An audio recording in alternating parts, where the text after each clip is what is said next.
Chers élèves, bienvenue encore une fois de plus dans cette nouvelle séquence qui concerne l'expression écrite. Dans cette séquence, nous parlerons un tout petit peu de la description d'un paysage. La description d'un paysage, c'est quoi ça? Ainsi donc, à la fin de cette séquence, nous serions capables de décrire en quelques mots un lieu pour présenter son aspect général. Nous pourrions donner une petite définition à la description d'un paysage. Que nous pourrions dire, lorsqu'on décrit un paysage, on indique la situation du paysage. On décrit les éléments du paysage. On caractérise les éléments du paysage avec des adjectifs ou des compléments du nom. On situe les éléments du paysage. On fait vivre les éléments du paysage avec des verbes d'action. Ici, nous avions notre texte qui est soumis devant nous.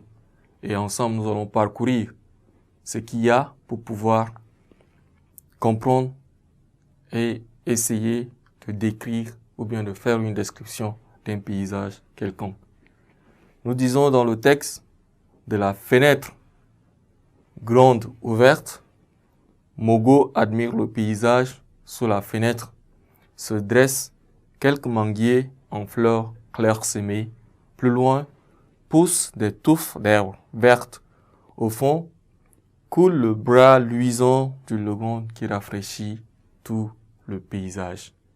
Eh bien, nous avons dit si haut que décrire un paysage, c'est indiquer la situation d'un paysage. Dans ce texte, pendant que nous y sommes, nous allons ensemble en même temps réfléchir comment je pourrais décrire à quelqu'un l'endroit dans lequel je me trouve actuellement. Dans ce texte, la situation qu'on peut indiquer ici, c'est de la fenêtre.